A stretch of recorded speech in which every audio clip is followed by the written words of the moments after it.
आपकी जो स्क्वाड है, ये जो नीली वर्दी की जो सेना है, ये क्या क्या करती है और आपने अभी तक क्या क्या काम किया? नमस्कार सभी दर्शकों को। मैं एडिशनल डीसीपी सुनीता मीना पुनः आपका स्वागत करती हूं अपने इस कार्यक्रम में। और मैं आपको बताना चाहूंगी कि निर्भया स्क्वाड जो नीली वर्दी की कमांडो वाली हमारी टीम है, जो आपने देखी मोटरसाइकिल पर लगातार घूमते हुए पेट्रोलिंग करते हुए सुबह 7 बजे से और रात को 9 बजे तक पेट्रोलिंग करती है। 2 शिफ्टों में, सुबह 7 से 2 और 2 बजे से लेकर रात को 9 बजे तक। यानी सुबह सुबह हम लोग पहुंच जाते हैं सबसे पहले तो पार्क में, जहां पर कि हमारी माताएं और हमारी बहनें घूमने के लिए आती हैं, वॉक करने आती हैं। तो वहां उनके साथ कोई चेन स्नैचिंग ना हो, कोई छेड़खानी ना हो, कोई अभद्र व्यवहार ना हो, तो हम वहां कार्यक्रम अपना चलाते हैं, सादा वर्दी में भी और वर्दी में भी। उसके बाद में हम लोग पहुंच जाते हैं स्कूलों के बाहर और वहां पर हमने अपना सादा वर्दी में डेकोय ऑपरेशन करते हैं और चलाते हैं ऑपरेशन रोमियो। यानी कि जितने भी ऐसे मनचले हैं जो बच्चों का पीछा करते हैं और जिनकी वजह से बच्चियां ड्रॉप आउट हो जाती हैं, तो हमारी बच्चियां स्कूल जाना ना छोड़े, इसके लिए हमने ये चलाया है। और इस अभियान के तहत उन लोगों को उठा के हम सलाखों के पीछे डालते हैं। उसके बाद में हम पहुंच जाते हैं मॉल के बाहर, हॉस्पिटल के बाहर, मार्केट के बाहर, बस स्टॉप पर, और बसों में भी हम लोग सफर करते हैं, क्योंकि हमारा ये मानना है कि महिला और बच्चियों से छेड़खानी बसों में सबसे ज्यादा होती है। तो बसों के अंदर भी हम लोग अपनी सादा वर्दी में, हमारी महिला कमांडो बैठी हुई होती है जैसे कि नॉर्मल महिला होती है, और इसके बाद में जैसे ही कहीं छेड़खानी होती देखती हैं, तुरंत उन्हें उठाकर बंद करती हैं। शाम को रेस्टोरेंट के बाहर और कोचिंग सेंटर्स के बाहर, और चूंकि मेट्रो कल्चर है तो डिस्को बार और पब के बाहर भी हम लोग लगातार पेट्रोलिंग करते हैं। तो निर्भया स्क्वाड वास्तव में एक पेट्रोलिंग जो टीम है, लगातार जैसे पीसीआर काम करती है वैसे वो काम करती है। और इसका सबसे बड़ा फायदा ये है कि ये महिलाओं के लिए और बच्चियों के लिए ही बनी है। तो जो भी दर्शक मुझे देख रहे हैं, तो मैं उन लोगों को ये कहना चाहूंगी, जब भी आपको जरूरत हो तो आप हमारी हेल्पलाइन नंबर पर कॉल कर इन निर्भया को अपने पास बुला सकते हैं और मदद ले सकते हैं। और हमारी हेल्पलाइन नंबर यानी 100 नंबर तो आप सभी को पता है ही, उसके अतिरिक्त एक नया नंबर है, इमरजेंसी नंबर, वो है 112। कितनी बार ऐसा होता है कि हम 100 नंबर पे डायल करते हैं, 100 नंबर लगता नहीं है, तो आप 112 पे डायल कर सकते हैं। और एक इसके अतिरिक्त हमारा जो महिला गरिमा हेल्पलाइन है कि निर्भया से मदद कैसे ले, तो महिला गरिमा हेल्पलाइन नंबर है जो पूरे राजस्थान में नहीं, ऑल ओवर इंडिया में संचालित है, और वो है 1090। आप इस पर कॉल करेंगे तो एक तो महिला ऑफिसर आपकी बात को सुनेगी, और जब तक आपकी समस्या का जड़ से समाधान नहीं हो जाता तब तक वो आपसे बात करती रहेगी। आपको पुलिस स्टेशन पर जाने की जरूरत नहीं है, और सबसे इंपॉर्टेंट कि आपकी पहचान गोपनीय रखी जाएगी, और जो बंदा आपको तंग कर रहा है उसे हम सलाखों के पीछे डालते हैं। तो निर्भया इस प्रकार से काम करती है। और ये मैं आपको कहना चाहूंगी आपके प्लेटफॉर्म के माध्यम से कि इस दुनिया के अंदर 99% पुरुष बहुत अच्छे हैं, मात्र 1% ऐसे असामाजिक तत्व हैं जिन्होंने खामेखा पुरुष जाति को बदनाम कर रखा है। तो ऐसे असामाजिक तत्वों को सलाखों के पीछे ले जाना ही हमारा ध्येय है, और इसीलिए हम महिलाओं से जुड़कर अपनी सुरक्षा सखियां भी बना रही हैं। अभी तक हमने जयपुर के अंदर 4000 और पूरे राजस्थान के अंदर हमने कई सारी सुरक्षा सखियां बनाई हैं, ताकि कोई बच्ची अगर अपनी बात को नहीं पहुंचा पा रही तो आप एक सेतु का काम कर सकती हैं हमारे बीच में, और आप हमारे पास उनकी सूचनाओं को ला सकती हैं ताकि हम उनकी मदद कर सकें। क्योंकि बहुत बड़ी सच्चाई है कि हम अपना बेहतर करें तो क्या फर्क पड़ता है, हम अपना बेहतर करें तो क्या फर्क पड़ता है, पर हम किसी और का बेहतर करें तो बहुत फर्क पड़ता है। तो सुरक्षा सखी हमारा यही काम कर रही है। साथ ही हम लोग सेल्फ डिफेंस जो सिखा रहे हैं वो भी निःशुल्क। और आपको बताना चाहूंगी जो जयपुर में है उन लोगों के लिए तो हमने ये व्यवस्था की है कि हमने पार्क में, स्कूल, कॉलेज, संस्था, जहां भी आप कहेंगे, हम लोग वैसे तो रिजर्व पुलिस लाइन में सिखाते हैं पूरे राजस्थान में, लेकिन हम लोग यहाँ पर जहां भी आप 28 से 30 महिला या बच्चियां मिलेंगी वहां आपके पास आकर हम लोग सेल्फ डिफेंस सिखाएंगे, वो भी बिल्कुल निःशुल्क। तो ये सारी योजनाएं आप ही के लिए है, आप इनका प्रयोग करें और डेफिनेटली पुलिस की सेवाओं का उपयोग करें, आप लोगों के लिए बहुत ही लाभदायक होंगी। जी बहुत बहुत धन्यवाद सुनीता जी। जिस तरह से आपने पूरी धारा प्रवाह तरीके से आपने बताया, तो निश्चित तौर पर जो हमारी बहू बेटियां जो देख रही है उनको भी एक जोश आएगा, उनके अंदर भी एक उत्साह होगा, और उनके अंदर आत्मविश्वास होगा कि कोई ऐसी बड़ी दीदी सुनीता दीदी हमारे साथ में है कि कभी भी कोई दिक्कत होगी तो हम उनके साथ होंगे। तब डेमोक्रेसी की जो पाठशाला है उसके अंदर आज का जो विषय है संविधान और महिलाओं के अधिकार, उन्हीं अधिकारों की हम बात करेंगे। सबसे पहला जो सवाल तय है वो ये है कि संविधान के अनुच्छेद 14 और 15 जैसे प्रावधान ये सुनिश्चित करते हैं कि भारत में महिला नागरिकों को पुरुषों के बराबर माना जाएगा। बिल्कुल। और अनुच्छेद 19 भी महिलाओं को अभिव्यक्ति की स्वतंत्रता, संचालन, निवास और पैसे की चयन की स्वतंत्रता जैसे अधिकारों से समानता प्रदान करता है। बिल्कुल, समानता का अधिकार जी। हर महिला को है और ये सच्चाई है कि आप जो करना चाहती है अपनी लाइफ के अंदर वो आप कर सकती हैं। आपको संवैधानिक अधिकार है, हम संविधान के रक्षक हैं और आप लोगों को इस अधिकार को प्राप्त करने में मदद करते हैं। जी। तो जो दर्शक हमारे देख रहे हैं, मैं उनको बताऊंगा कि पत्रिका फाउंडेशन का उद्देश्य ये है कि जिस विषय पर जिस गंभीरता के साथ जो संवाद का जो ये दूसरा पार्ट है, उसमें हमारा उद्देश्य है कि हम आपको तमाम उन महिलाओं को डेमोक्रेसी की जो पाठशाला है हम बताना चाहते हैं कि आपके क्या अधिकार है, मूलभूत क्या अधिकार है, उन अधिकारों के बारे में आपको जागरूक होना। तो यही उद्देश्य हमारे पत्रिका फाउंडेशन का है। तो जो सवाल जो बनता है, महिलाओं के अधिकारों के लिए किए गए वैश्विक और राष्ट्रीय आंदोलनों में इसके लिए पुरुषों के समान आधार पर बाहर जाने और सार्वजनिक जीवन में उपस्थित रहने के रास्ते खोल दिए हैं। बिल्कुल। लेकिन हमारे सार्वजनिक स्थान और सड़कें अभी भी महिलाओं के लिए सुरक्षित नहीं है। राज्य और राष्ट्रीय स्तर पर हम अभी भी महिलाओं के खिलाफ बलात्कार, उत्पीड़न और छेड़छाड़ जैसे अपराधों से जूझ रहे हैं। इस बारे में आप क्या कहेंगे? बिल्कुल ये सही बात है कि हमने संवैधानिक अधिकार हमारी बच्चियों को और हमारी महिलाओं को दिया है कि आप और हम सब बराबर हैं। लेकिन गांव तक अगर हम जाएं तो वहां तक ये व्यवस्थाएं पूरी नहीं पहुंची है। शहरों के अंदर भी अगर देखें तो कंधे से कंधा मिलाकर चलने वाली स्थिति में महिलाएं अभी तक आई नहीं है। अभी वास्तविकता यही है, सच्चाई यही है कि हम लोग अपना अधिकार के प्रति जागरूक नहीं है। तो ये कार्यक्रम वास्तव में आपको जगाने के लिए है। आपके जो हनुमान जी वाली जो शक्ति है, मतलब जिसे आप भूल चुके हैं, उसी शक्ति को जगाने के लिए है कि आप अपने संविधान में आपको अधिकार दिया और इस हक को आप लेके रहिए। और इस अधिकार की रक्षा के लिए हमने आपके लिए कई सारे कानून बनाए हैं, कई सारे आपके लिए अधिकार दिए हैं जिनकी जानकारी आपको होनी चाहिए। सबसे पहली जानकारी जो मैं आपको बताना चाहूंगी कि आपको कानून के अंदर ये प्रावधान है कि अगर कोई व्यक्ति आपके ऊपर ताने कसता है, आपके पास छीटाकशी करता है, आपके ऊपर कोई अश्लील टिप्पणी करता है, तो धारा 294 आईपीसी इसी के लिए बनी है, महिलाओं के लिए, कि उसे उठाकर बंद किया जा सकता है। यानी कि बोलना आपके खिलाफ किसी भी प्रकार की गलत टिप्पणी, क्योंकि बच्चियां इसलिए बाहर नहीं निकल रही, उन्हें लगता है कि हम बाहर जाएंगे कोई हमसे गलत तरीके से बात करेगा, तो उसके लिए हमने 294 आईपीसी बनाई हुई है। इसके अलावा अगर कोई गलत शब्दों का उपयोग करता है, जैसे कि किसी भी प्रकार का अश्लील टिप्पणी जिसमें आती है, तो धारा 509 आईपीसी भी लगाई है। और अभी 354 आईपीसी जो धारा है वो आपको जानकारी जरूर होनी चाहिए। उसमें अभी बड़े संशोधन किए हैं और उस कानून में हमने ये दिया है, सरकार ने ये दिया है, संविधान ने ये दिया है कि आपका अगर कोई पीछा भी करता है, अगर कोई आपको फेसबुक और इत्यादि पर पीछा करता है, यानी कोई अगर आपके मोबाइल पे आपका पीछा कर रहा है या आपका फिजिकली आपका पीछा कर रहा है, तो वो कानूनन जुर्म है।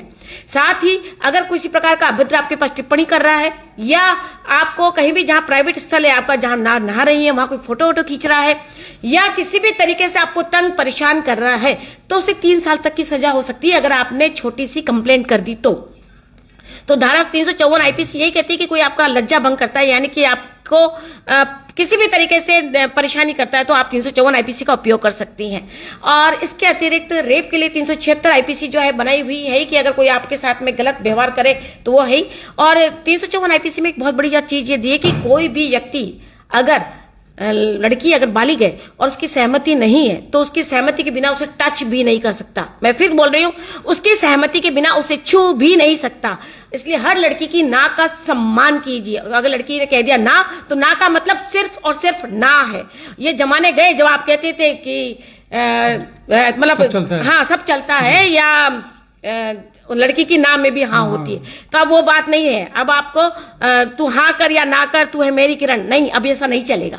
तो बिल्कुल आप मान के चले कि लड़की की ना का मतलब ना है, और अगर आपने इसको टच भी कर दिया, उसने कंप्लेंट कर दी, तो आप 3 साल तक के लिए धारा 354 आईपीसी में अंदर जा सकते हैं। और अगर लड़की नाबालिग है तो बिल्कुल भी आप मान के चलिए कि उसकी सहमति भी मान्य नहीं रखती। तो अगर आपके घर में कोई भी 18 साल से कम की बच्चियां हैं, तो प्लीज उनको जरूर समझाएं कि बेटा आप कहीं भी भावनाओं में बहकर और प्रेम प्रसंग में ना पड़े, और कभी भी ऐसा कोई काम ना करें जिसमें कि आपको लगता है कि मेरी तो सहमति है, लेकिन आपकी वजह से, क्योंकि आप नाबालिग है, नाबालिग की सहमति मान्य नहीं है। अगर आपने उसको उस लड़के को हमने फिर पकड़ा, आपने कंप्लेंट किया और पकड़ा, तो आप मान के चले आपकी सहमति मान्य नहीं रखेगी, वो लड़का आपका 10 साल तक अंदर जा सकता है। यानी किसी का बेटा 10 साल तक सलाखों के पीछे जा सकता है, नौकरी इत्यादि में परेशानी आ सकती है। तो अपनी 18 से पहले अपनी प्रेम भावनाओं के ऊपर कंट्रोल रखें। तो ये कई सारे प्रावधान है जो खास तौर पर आप ही के लिए बनाए हैं। आप लोगों को इसके लिए जागृत होना होगा, और जब आपको ये पता होगा कि मेरे लिए अधिकार है, तो उससे सबसे इंपॉर्टेंट चीज है कि आपका हौसला बुलंद होता है। और मेरा ये मानना है कि हम लोग जो सेल्फ डिफेंस सिखाते हैं उसका भी यही कारण है कि आपका हौसला बुलंद होता है। और इस दुनिया में हमने जितनी भी जंग जीती है वो अपने हौसलों के दम पे जीती है। तो अपना हौसला मजबूत रखिए, दुनिया आपके कदमों में रहेगी। जितने भी अधिकार हैं, संवैधानिक अधिकार हैं, उनको प्राप्त करिए, क्योंकि ये आप ही के लिए बने। ये बहुत बड़ी सच्चाई है कि सपने उन्हीं के पूरे होते हैं जिनके सपनों में जान होती है। पंखों से कुछ नहीं होता, हौसलों से उड़ान होती है। तो मेरी जितनी भी सखियां मुझे सुन रही हैं, जितने भी लोग अपने सुन रहे हैं, उन बेटियों को आप मजबूत बनाइए, उनके हौसलों को मजबूत बनाइए। बिल्कुल, बेटियों की बात कही तो जब बेटी उठ खड़ी होती है तो विजय बड़ी होती है, ये हम लोग जानते हैं। और इसलिए जो हमारी जो बेटियां, बहुएं या जो भी महिला इस प्रोग्राम को देख रही है, तो आपने जैसे कि 354 समेत अन्य धाराओं के बारे में बताया, तो आपको सिर्फ इतना करना है कि अपनी चुप्पी तोड़नी है, जागरूक होना है और हौसलों के साथ एक शिकायत भर करनी है। तो अगला सवाल हम लेंगे, जो ये है कि कोविड के दौरान, कोविड लॉकडाउन में अनुभव में कई बार हमने कोविड के अंदर ये भी हमने ऑब्जर्व किया, महसूस किया कि अक्सर महिलाओं को अपने घरों में ही शोषण का सामना करना पड़ा। और घरेलू हिंसा का जो सामना करने वाली महिलाओं के लिए कौन से कानून हैं जो उनकी रक्षा करते हैं, और इन सुरक्षाओं की प्राप्त करने की प्रक्रिया क्या है? बहुत ही अच्छा प्रश्न आपने पूछा शैलेंद्र जी। मेरे ख्याल से हर महिला को, हर बच्ची को ये पता होना चाहिए कि अगर कोई आपके साथ में घरेलू हिंसा करता हो, घरेलू शोषण करता हो, आपके घर में रहते हुए आपको परेशान करता हो, तो उसके लिए क्या प्रावधान है। ये बहुत बड़ी सच्चाई है। हमारे पास में 95% वो मुकदमे आते हैं जिनमें कि मामला घर वाला ही होता है, यानी कि आपको परेशान करने वाला, आपके साथ में रेप करने वाला या आपका साथ में विश्वास का घात करने वाला आपका रिश्तेदार, आपका पड़ोसी या कहीं ना कहीं आपके घर के आसपास रहने वाला व्यक्ति होता है जिस पर आपको विश्वास होता है। तो ऐसे लोग जब आपके साथ में गलत काम करते हैं, आपको घरेलू हिंसा का प्रताड़ना देते हैं, तो आपको क्या करना है। इसके लिए घरेलू हिंसा अधिनियम बना है 2005। आपका अभी जो ये बना है, ये एक्ट बहुत इंपॉर्टेंट है। इस एक्ट में ये दिया है कि अगर कोई ब्याहता है, उस महिला का अगर कोई व्यक्ति उसको परेशान कर रहा है, तंग कर रहा है, तो वो तुरंत जाकर कोर्ट में, आप सुन रहे हैं मेरी बात को, कोर्ट में आपको जाके केवल एक दरखास्त लगानी है, वो भी निःशुल्क लगती है। आपको किसी को पैसा देने की जरूरत नहीं। वहां आपको हमारे प्रोटेक्शन ऑफिसर मिलेंगे, वो भी निःशुल्क है। आप उन प्रोटेक्शन, अगर आप पढ़ी लिखी नहीं है, आपको कुछ जानकारी नहीं है, आपको केवल कोर्ट तक जाना है और वहां जाने के बाद वो प्रोटेक्शन ऑफिसर आपके से खुद आप बोलेंगे, वो कंप्लेंट लिखेंगे और सारे दस्तावेज इत्यादि जो लगाने हैं वो लगाएंगे। और कोई भी हेल्प अगर थाने से भी दिलानी है तो वो दिलाएंगे। बस आपको वहां तक पहुंचना है। उसके बाद में जो जज साहब हैं वो उसकी तुरंत, उनको बहुत तेजी से इसके अंदर नियम है कि बहुत तेजी से इसके अंदर उनको आपको जस्टिस दिलाना होगा। और अगर आप जहां रह रही हैं और आपका हो सकता है आपके सास ससुर, आपके पति, आपकी ननद इत्यादि से ही अनबन हो जाए और ऐसी परिस्थिति में आपके घर के ऊपर, मतलब आपका घर ही छिन जाए, आपको लगता है कि मैं फिर कहां जाऊंगी। महिला इसलिए नहीं जाती कि मैं कोर्ट कचहरी में जाऊंगी तो मेरा घर छिन जाएगा। तो इस एक्ट में यह प्रावधान है कि आप उसी घर में रह सकती हैं जिस घर के अंदर आपका पति रहता है, चाहे वो रेंट पे रहता हो, मैं फिर कह रही हूं, चाहे वो किराए से रहता हो, रेंट भी वो भरेगा, आप उसी घर में रहेंगी और उसके खिलाफ घरेलू हिंसा का दावा भी करेंगी। और धारा 125 सीआरपीसी के तहत आपको वो भरण पोषण भी देगा। यानी कि अगर उसने आपसे पंगा ले लिया तो फिर उसको बहुत ही नुकसान होगा। ये उसके समझ में आना चाहिए, इसीलिए एक्ट बनाया ताकि मेरी कोई भी महिला जो है, कोई भी बच्ची है, वो अंदर अंदर घुटे नहीं, परेशान ना हो। तो अब आपको डरने की जरूरत नहीं, इसका फायदा लेना है। और एक चीज और मैं बताना चाहूंगी कि चूंकि लिव इन रिलेशनशिप वाला भी कई से जगह हम देखते हैं माहौल होता है जिसमें कि महिला की कोई गलती नहीं है, वो अगर कोई आदमी उसके साथ रह रहा है तो वो आदमी के बाद जब वो प्रताड़ित करता है तो वो हमारे पास आती है। तो हमारा आईपीसी में ऐसा कोई प्रावधान नहीं है कि लिव इन रिलेशनशिप वाले में कोई उनको 498A वगैरह हम नहीं दे पाते। तो उस स्थिति में केवल यही एक अच्छा एक्ट है कि आपको वो वहां रहने का और भरण पोषण का पूरा, और आपके बच्चे को उत्तराधिकारी का भी वो हक दिलाएगा। तो ये एक अच्छी चीज है जो आपको पता होनी चाहिए कि आपके साथ में पूरा संविधान खड़ा है, पूरे एक्ट खड़े हैं, कानून खड़ा है, बस जरूरत है आपको मदद लेने की। तो जाना कहाँ है? कोर्ट में घरेलू हिंसा का दावा रखना है और किसके साथ में? प्रोटेक्शन ऑफिसर की मदद से। और हम लोग आपको बहुत शानदार हेल्प इसमें दिलाते हैं। थाना भी इसके अंदर बाउंड है कि वो उसमें हेल्प दिलानी होगी, अन्यथा जो थाना अधिकारी हैं उनके खिलाफ भी कार्रवाई का प्रावधान है। वाकई आपने जो जानकारी दी है, जो हमारी जो बहू बेटियां जो देख रही है, उनको एक उत्साह और एक कहीं ना कहीं एक एनर्जी, पॉजिटिव उनको वाइब्रेशन कहीं ना कहीं मिल रहे हैं। और आप जिस तरीके से बता रहे हैं तो ये जो सेशन जो चलने वाला संवाद 2 है, मुझे लगता है कि काफी उपयोगी होने वाला है। तो हम बात करेंगे अब महिलाओं के काम और रोजगार को लेकर। कुछ जो ऑर्डिनेंस है जिसके तहत कि अगर हम बात करें तो मौलिक अधिकार, जैसे कि अनुच्छेद 16 में, अनुच्छेद 19 में निर्देशक सिद्धांत ये सुनिश्चित करते हैं कि महिलाओं के जो काम करने और रोजगार पाने के जो समान अवसर मिले, ये है। अब इसके अंदर हम सवाल ये उठता है कि क्या आपको लगता है कि कानूनी व्यवस्था महिला कर्मचारियों को कार्यस्थल पर उत्पीड़न से बचने में सक्षम है? कोई संगठन यह कैसे सुनिश्चित करता है कि यदि कोई महिला कर्मचारी इस तरह के शोषण का सामना कर रही है तो वो निडर होकर ऐसे अपराधों को रिपोर्ट कर सके? दूसरा सवाल ये होता है कि यहाँ अनौपचारिक या असंगठित क्षेत्र में कार्यरत महिलाओं के बारे में यह बात करना महत्वपूर्ण हो जाती है कि उन्हें अपने कार्यस्थलों को बेहतर सुरक्षा कैसे दी जा सकती है। ये विषय काफी समय से चला आ रहा है। ये काफी गंभीर विषय है, क्योंकि हम लोग जब भी चर्चा करते हैं तो वो बेटी सिर्फ कार्यस्थल नहीं, हाँ। महिलाओं की स्कूल वाली बात करें, जो बच्चे हैं वो स्कूल जाती है, जो बेटियां जो कॉलेज जाती है, उसके बाद तीसरा जो स्थान आता है उनका कार्यस्थल। ये तीनों स्थान ऐसे हैं कि बेटियां, कई बार मैंने भी महसूस किया, मेरा भी काफी समय क्राइम रिपोर्टिंग किए में, तो बेटियां स्कूल जब जाती है रास्ते में जो छेड़छाड़ करता है वो, कॉलेज जब जाती रास्ते में छेड़छाड़ करता है वो, और कार्यस्थल पर वो सिर्फ इसी वजह से चुप्पी रख लेती कि कहीं मेरे माँ बाप, मेरे पेरेंट्स इन चीजों से दूर न करते। बिल्कुल सही बात। तो ये जो प्रावधान है इस बारे में थोड़ा आप बताइए। बहुत ही अच्छा कानून अब जो है हम लोगों ने लिया है, लाए हैं आपके लिए, और आपको उसका पता होना चाहिए कि कार्यस्थल पर लैंगिक उत्पीड़न करने पर इसके लिए बहुत खतरनाक एक्ट बना है, कार्यस्थल पर लैंगिक उत्पीड़न निवारण एक्ट 2013। 1997 में विशाखा गाइडलाइन जो है सुप्रीम कोर्ट की आई थी, उसके बाद में इन्हीं गाइडलाइंस को परिवर्तन किया गया 2013 में इस एक्ट में। और ये खासतौर पे उन महिलाओं के लिए बनी है जो कार्यस्थल पर जाती हैं, यानी कि जहां पे उनका वर्किंग प्लेस है, खुद काम करती हैं या उनको किसी से काम है। तो ऐसी परिस्थितियों में डेफिनेटली वो रात को भी काम करेगी, दिन में भी काम करेगी, और किसी भी विपरीत परिस्थितियों में भी आ सकती है, हमारे लोग ये कहते हैं। तो उन लोगों के डर को खत्म करने के लिए सबसे इंपॉर्टेंट ये कानून है, और हर बच्ची को पता होना चाहिए ना, कि अपने घर वालों को बता सके कि आजकल ये प्रावधान है कि जहां भी 10 से ज्यादा कर्मचारी हैं, 10 से ज्यादा कर्मचारी हैं, वहां पर उनको एक ऐसी कमेटी बनानी पड़ेगी जिसका नाम होगा आंतरिक शिकायत कमेटी, और उसके अंदर 50% महिलाओं को लेना पड़ेगा।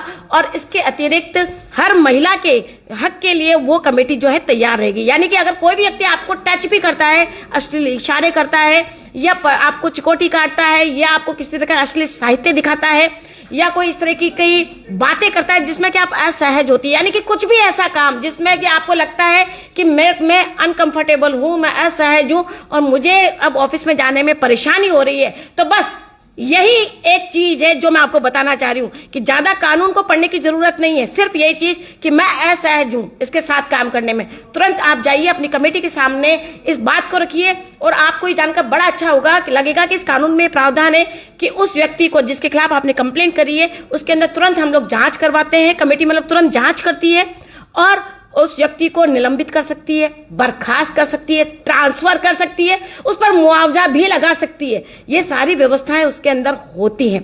और अगर कहीं ये आंतरिक शिकायत कमेटी अगर नहीं गठित हुई है तो वहां पर उस पर 50,000 का जुर्माना भी लगता है। तो अब ये जरूरी भी है और हर संगठन की मजबूरी भी है। मतलब ये कमेटी केवल गवर्नमेंट वाली संस्थाओं में ऐसा नहीं है, हर प्राइवेट संस्था में भी ये कमेटी बनेगी ताकि हर बच्ची को उसका हक मिले और वो बिल्कुल बिंदास होकर अपने काम को अंजाम दे सके।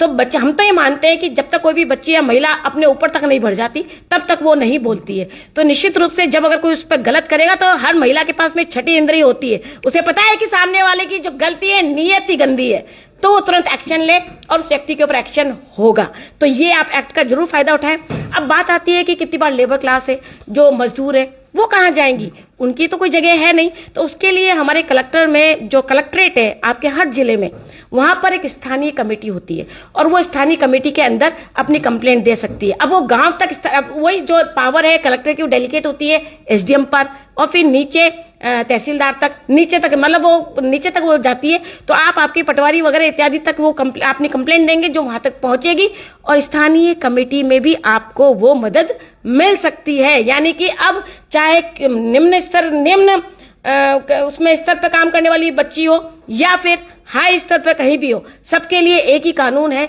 कि उसे कार्यस्थल पर स्वतंत्रता का अधिकार है, उसको अपना विकास करने का अधिकार है और साथ ही रोजी रोटी कमाने के लिए जाने का अधिकार है और इसके लिए सुरक्षा प्रदान करने का अधिकार उसको दिया है अपने संगठन को कि आपको अधिकार है और आप उनको सुरक्षा प्रदान करेंगे, नहीं तो हम आपके खिलाफ कार्रवाई करेंगे। तो ये आप सभी को जानकारी होना बहुत जरूरी है कि आप ये काम करें। साथ ही कार्यस्थल के बारे में कितनी बार लोगों को बड़ा कंफ्यूजन होता है कि कार्यस्थल मतलब क्या, जहां मैं काम करती हूं वो हर जगह जहां आपका काम है और चाहे आप वहां काम नहीं भी करती हैं, आप वहां जाती हैं और अगर आपके साथ कोई गलत व्यवहार करता है तो कार्यस्थल का नाम आता है और उस व्यक्ति के खिलाफ कार्रवाई हो सकती है। यानी कि आप हमारे ऑफिस में आती है, हम आपके साथ गलत काम कर रहे हैं, आपकी बात को नहीं सुन रहे हैं, तो ये भी आपका कार्यस्थल हुआ। आप हमारी कमेटी के अंदर कंप्लेंट करेंगे, उस व्यक्ति के खिलाफ एक्शन होगा। तो पूरे इंडिया में ये व्यवस्था है, ये कानून सब जगह लागू है, फिर डर की क्या बात है यार। आप लोगों को उठना चाहिए, आगे बढ़ना चाहिए और बिल्कुल बिंदास होकर नौकरी के लिए, अपने रोजगार के लिए निकलना चाहिए। और कोई सामने वाला अगर आपकी तरफ उंगली भी उठा दे तो आप समझ लीजिए कि उसकी उंगली को किधर घुमाना है।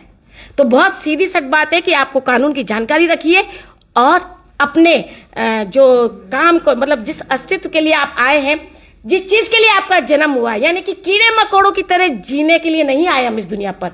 हम लोग जो आए हैं उसमें हमारा अस्तित्व झलकना चाहिए और हमारा कुछ लोगों तक, मतलब हम जिए तो ऐसे जिए कि जीने का मजा आ जाए और लोगों के सामने एक इतिहास बन जाए। तो ये जरूर करना चाहिए हर महिला को कि अपने काम के लिए सारे कानून कायदों की जानकारी पूरी रखनी चाहिए और बिंदास होकर जीना चाहिए। बिल्कुल, एक वो कहते हैं ना कि अबला नहीं नारी है, ये भारत की नारी है, इस तरह का कुछ और भी मोटिवेशनल स्पीच हम लोग कोमल है, कमजोर नहीं, शक्ति का नाम ही नारी है, सबको जीवन देने वाली, मौत भी जिससे हारी है। हम लोग लगातार फेसबुक से जुड़े हुए हैं। जो अभी दर्शक हमारे साथ जुड़े हुए हैं उनको बता दूं कि पत्रिका फाउंडेशन की ओर से डेमोक्रेसी की जो पाठशाला है वो संवाद 2 के तहत हम बात कर रहे हैं एडिशनल डीसीपी सुनीता मीना जी से, और जो कि निर्भया स्क्वाड की मुखिया भी हैं, नोडल अफसर है, और लगातार पिछले कई सालों से वो कई महिलाओं को आत्मरक्षा की ट्रेनिंग दे चुकी है और जो सहेली के रूप में वो यहाँ पे प्रख्यात है, विख्यात है। और आप भी अगर किसी को समस्या लगती है तो बिल्कुल आप जयपुर कमिश्नरेट में आ सकती हैं, सुनीता दीदी से मिल सकती हैं और अपनी समस्याएं बता सकती हैं। आप तो डायरेक्ट 100 नंबर पे कॉल कर सकती हैं, आपकी मदद की जाएगी। 1090 पे कॉल कर सकती हैं। अभी शायद अपने पास एक बहुत महत्वपूर्ण प्रश्न और है तो अपन उस पर चर्चा करते हैं। जी बिल्कुल।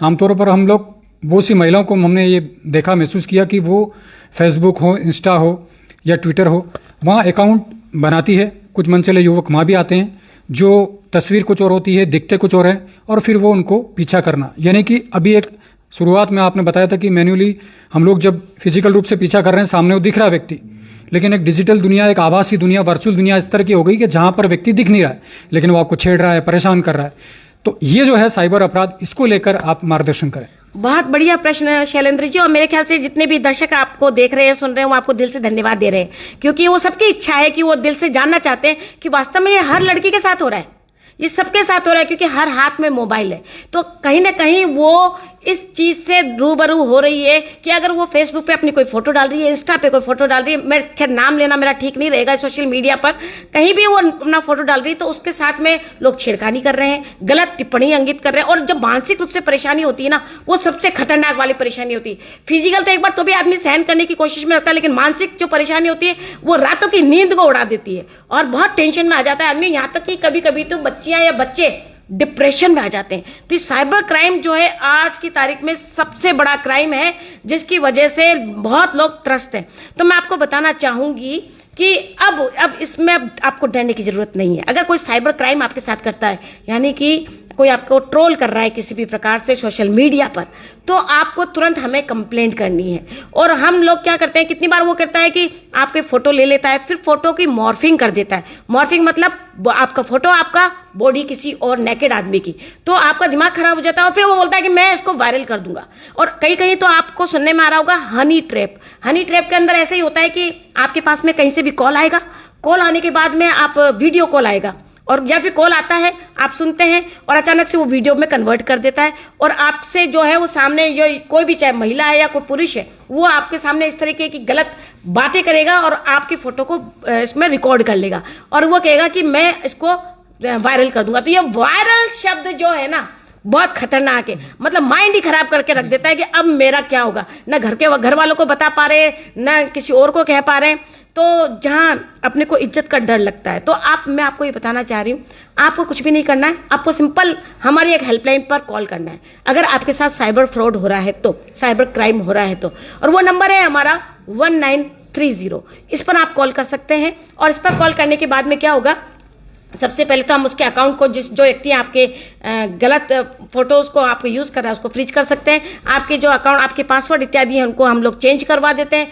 क्योंकि आप ही के कई सारे लोग हैं वो जो जानते हैं, पूरा दुनिया आपको नहीं जानता, इसलिए डरने की जरूरत नहीं है। आपके अकाउंट्स का हम लोग चेंज कराने के बाद में आपके पासवर्ड इत्यादि को चेंज कराकर और उसके जो वीडियोज हैं उनको डिलीट करा देते हैं, और वो आपके फोटोज को वायरल नहीं कर पाता। तो नंबर 1 ये तो मान के चलिए कि तुरंत वायरल कुछ नहीं होता, तो बिल्कुल घबराने की जरूरत नहीं है, तुरंत आप हमसे आके मिलिए और हम लोग ये करा देंगे। और दूसरी बात, आजकल हर बच्चा जो है गेम खेल रहा है, कुछ भी कर रहा है, तो एनीवेयर ऐप जो है, इस तरीके के ऐप वो डाउनलोड कर लेता है, या फिर कहीं ना कहीं वो ऐसे OTP पर कर देता है, या कोई इस तरह मिस कॉल पे क्लिक कर देता है, जिसकी वजह से अपने माता पिता का पूरा की पूरा अकाउंट एक साथ उड़ जाता है, यानी कि पैसा चला जाता है। तो उस परिस्थितियों में भी आपको क्या करना है, ये बहुत इंपॉर्टेंट है, ये घटना किसी के भी साथ भी, यानी ये दुर्घटना कभी भी किसी के साथ हो सकती है। तो आपको करना यही है कि 1930 पे आपको कॉल करना है। जब आप इस पे कॉल करेंगे, अगर आप जो हमारे गोल्ड में मदद कर सकते हैं, ये जो है पूरे नेशनल लेवल पे जारी की हुई गवर्नमेंट की हेल्पलाइन है 1930। कितनी बार लोग बोलते हैं फेक है, ये फेक नहीं है। 1930 बहुत इंपॉर्टेंट गवर्नमेंट की हेल्पलाइन है। और इसके साथ ही अगर कई बार आप फोन करते हैं तो 1930 लगता नहीं है, क्योंकि साइबर क्राइम बहुत तेजी से चल रहा है।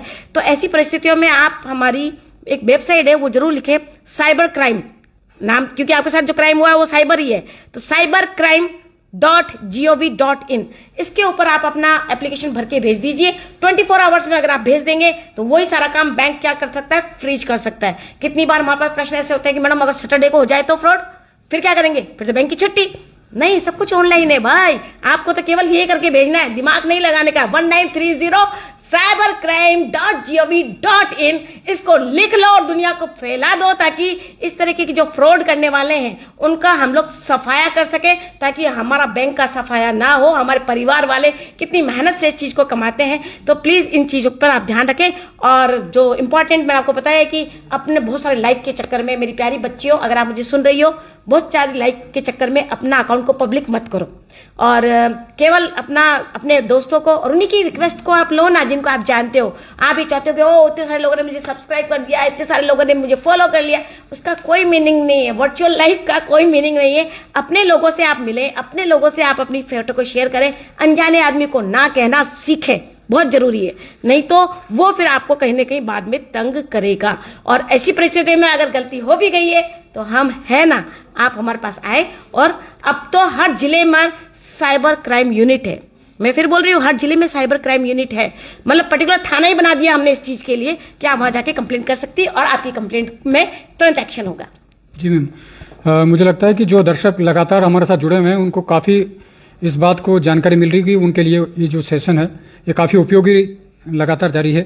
तो सवाल काफ़ी हम लोगों ने बातचीत की आपसे और काफ़ी महत्वपूर्ण जानकारी आपने दी। एक बार फिर से हम तमाम जो सवाल हैं, जैसे कि जो सवाल था संविधान अनुच्छेद 14 और 15 वाला विषय हो गया, महिलाओं के जो राष्ट्रीय आंदोलन और पुरुषों के समान व्यवहार जो हम बात करें, उनको जो बलात्कार, उत्पीड़न, छेड़छाड़ जैसा अपराध, उस विषय पर हमने चर्चा की। उसके बाद हमने ये बात की कि घरेलू हिंसा है, क्योंकि कोरोना में घरेलू हिंसा भी बढ़ी है। उसके बाद हम बात करें काम और रोजगार की, उसके बाद साइबर क्राइम की, ये महत्वपूर्ण चर्चा। इसके अलावा मैडम आपको क्या लगता है और ऐसे विषय जो छूट रहे हो, जो आपके माध्यम से, क्योंकि लगातार आप निर्भया स्क्वाड के माध्यम से और बहुत सारे काम आप काफ़ी समय से कर रही हैं, ऐसे समय में ऐसे कौन से अपराध इस समय आ रहे हैं या महिलाएं अपने अधिकारों से वंचित हो रही है, तो वो एक थोड़ा मार्गदर्शन करें। सबसे इम्पोर्टेंट जो चीज आती है वो ये आती है कि जब लड़की दूसरे घर में चली जाती है शादी के बाद में, तो जो कितनी बार ये होता है कि लड़का बोलता है कि मेरे घर से निकल जाओ, और रात को कितनी बार वो बाहर निकाल भी देता है। तो ऐसी परिस्थितियों में आपको मैं बता रही हूँ कि आपको फिर डरने की जरूरत नहीं। आपके हर जिले में, हमारे जैसे जयपुर में अपराजिता सेंटर है, मैं आपको ये बता रही हूँ, आप सुन लीजिए, अपराजिता सेंटर, ये खासतौर पर महिलाओं के लिए बनाया है। अगर रात में आपको कोई बाहर निकाल दे, तो या आपको दिन में भी बाहर निकाल दे और आपके घर में आपको कहीं रहने का अगर आपके पास में वो नहीं हो, जगह नहीं हो, तो आप इस सेंटर पे जा सकती हैं और वहां पे हमारे पुलिस ऑफिसर्स भी बैठते हैं। वहां पे आपको पुलिस की मदद मिलेगी निःशुल्क, चिकित्सा की सुविधा मिलेगी निःशुल्क, लीगल आपको एडवाइस मिलेगी यानी वकीलों की सुविधा मिलेगी निःशुल्क, और साथ ही इन परामर्श के साथ ही आपको रहने की सुविधा मिलेगी निःशुल्क। यानी सब कुछ निःशुल्क है सरकार के द्वारा, बस जरूरत है आपको वहां तक पहुंचने की। फिर भी अगर आपको लगता है कि मुझे जगह नहीं पता और किसी दूसरे जिले में अगर मैं जाऊंगी तो कैसे जाऊंगी, तो हर जिले में सखी सेंटर्स बनाए हुए हैं और सब चीजों की एक ही दवा 100 नंबर 112, इसको याद रखो। 100 नंबर 112 1090, इसको जरूर से जरूर याद रखो। कुछ भी भूल जाओ तो इस पे कॉल करो। और मैं तो ये कहना चाहूंगी कि 1090 का एक बार टेस्ट भी करो। आप लोग केवल इससे बात करके पूछो कि 1090 क्या करता है, ताकि आपकी एक बार हिच खुले और आपको समझ में आए कि हम लोग किस तरीके से अपनी मदद ले सकते हैं। साथ ही अभी सरकार ने एक नया ऐप जो है चालू किया है, आई शक्ति ऐप। ये बहुत ही शानदार ऐप है जो खासतौर पे आप ही के लिए यानी कि मेरी प्यारी बच्चियों के लिए और महिलाओं के लिए है, जिन्हें डर लगता है कि रात बेरात में कहीं जाती हूँ आती हूँ, कैब के अंदर किसी ने मुझे पकड़ लिया या कुछ कर लिया तो मैं क्या करूंगी। तो ऐसी परिस्थितियों में उसमें क्या होता है कि 4 जनों का आपके शुभचिंतकों का नंबर आप उसमें फीड कर सकती हैं। उसके अंदर वो लोकेशन आपके जो फ्रेंड है या आपके घर वाले हैं वो देख सकते हैं। हम जैसे व्यक्तियों का भी आप उसमें फीड कर सकती हैं। जब भी आप कोई परिस्थितियों में यानी कि विपरीत परिस्थितियों में होंगी, आप दबाएंगे पैनिक बटन से सूचना हमारे पास आ जाएगी, बचाओ बचाओ, हम लोग आपकी हेल्प के लिए तुरंत वहां पहुंच जाएंगे। तो आई शक्ति ऐप, क्योंकि ये निःशुल्क है, आपको एक भी पैसा देने की जरूरत नहीं है, तो इसको आप डाउनलोड कर सकते हैं। ऐसे ही हमारा पुलिस का राजकॉप ऐप भी है जो भी आप डाउनलोड कर सकते हैं। तो इस तरीके से कई सारी व्यवस्थाएं हैं, सरकार की योजना है जो आपके लिए बनी है और इसमें आप लोगों के लिए आपके भलाई के लिए बनी है, लेकिन आपके नॉलेज में नहीं होने की वजह से आप परेशान होते हो। तो जागरूकता की जो कमी है, मेरे यहाँ से बच्चियां पढ़ी लिखी हैं, सब कुछ है, लेकिन कानूनी रूप से साक्षर नहीं है। हम लोग कानूनी रूप से अभी भी जीरो है, जीरो। तो जीरो नहीं बनना। ये जो प्लेटफॉर्म आपको मिला है बताने के लिए, इस प्लेटफॉर्म को जरूर आप लगातार देखें सुने, क्योंकि ये आपको आपके अधिकारों के बारे में जागृत कर रहा है और ये सारी चीजें एक ही जगह, गागर में सागर, सारी चीजें आपके एक साथ हैं। तो इसको जरूर से जरूर आप देखेंगे और अपने कानून के बारे में जागकर अपने हक की लड़ाई जरूर लड़ें, आपकी हर सूरत में मदद होगी। जी बिल्कुल, बहुत बहुत धन्यवाद। तो हमारे जो दर्शक हैं उनको बता दें कि ये जो कार्यक्रम था मीडिया फाउंडेशन की ओर से, जिसमें हम टॉकिंग पॉइंट में बात कर रहे हैं डेमोक्रेसी की पाठशाला, उसके अंदर संवाद 2 का जो कार्यक्रम था, आज संवाद 2 था, जिसमें हम लोगों ने महिलाओं के जो संविधान में महिलाओं को जो अधिकार मिले हैं उस पर चर्चा कर रहे थे। और आपने काफ़ी ज्ञानवर्धक, काफ़ी उत्साहित, काफ़ी जोश वाली जो चीज़ें बताई है, न सिर्फ हमको और जो महिलाएं जो बेटियां देख रही हैं उनको एक उनके संविधान में उनको क्या कानून में क्या अधिकार है। मैं शैलेंद्र जी ये भी ऐड करना चाहूंगी कि आप 181 भी एक हमारी हेल्पलाइन है जो कि महिला बाल अधिकारिता विभाग की है, उस पर भी आप कॉल करेंगे तो भी आपको मदद मिलेगी। तो यानी कि ये जो हमारे जैसे हर जिले में व्हाट्सएप हेल्पलाइन है, जयपुर की व्हाट्सएप हेल्पलाइन नंबर भी मैं आपको बताना चाहूंगी 8764868200, ये महिलाओं के लिए ही है। और जनरल हेल्पलाइन नंबर है 7300363636। इसका क्या फायदा है? इसका ये फायदा है कि मोबाइल आपके हाथ में है, कहीं भी अगर क्राइम घटित होता देख रहे हो, वीडियो बनाओ, हमें भेज दीजिए, फोटो खींचिए, हमें भेज दीजिए, कंप्लेंट लिखिए, फोटो खींचिए, हमें भेज दीजिए। किधर भी घूमने की जरूरत नहीं, वेबसाइट ढूंढने की, तलाश करने की जरूरत नहीं। व्हाट्सएप हेल्पलाइन पे आपका तुरंत काम होगा, क्योंकि हमारी सोशल मीडिया की टीम इसको देखती है, तो निश्चित रूप से इसमें हर जो है रिकॉर्डेड होती है कार्रवाई, तो कार्रवाई इस पर जरूर से जरूर होगी। तो इन चीजों के बारे में आप जानकारी जरूर से जरूर रखें और अपने अधिकारों की जानकारी करने के लिए आपके पास में तो अब इंटरनेट इतना बहुत ही शानदार माध्यम है। तो कभी कभी आपको लगता है कि मेरे से कुछ छूट गया या मुझे पता नहीं है, तो बस सर्च कीजिए ना और पता कर लीजिए कि मेरा हक क्या है, और फिर सामने वाले को धराशायी कर दीजिए, अपने हक के प्रति लड़िए और बुलंदी के साथ में जिए, क्योंकि ये बहुत बड़ी सच्चाई है कि है समय नदी की धार की सब बह जाया करते हैं, है समय बड़ा तूफान की प्रबल पर्वत झुक जाया करते हैं, पर कुछ बिरले लोग आप जैसे होते हैं, पर कुछ बिरले लोग आप जैसे होते हैं जो इतिहास बनाया करते हैं, इतिहास बनाया करते हैं। तो निश्चित रूप से हमारी भारत की हर महिला एक इतिहास बनाएगी और अपना परचम हमेशा की तरह पूरे विश्व में लहराएगी। जी बहुत बहुत धन्यवाद। तो ये था हमारा कार्यक्रम डेमोक्रेसी की पाठशाला संवाद 2, जिसमें हम बात कर रहे थे महिलाओं के जो संविधान में अधिकार उनके मिले हुए। तो मैं अपने पत्रिका फाउंडेशन टीम के साथ शैलेंद्र शर्मा, जयपुर।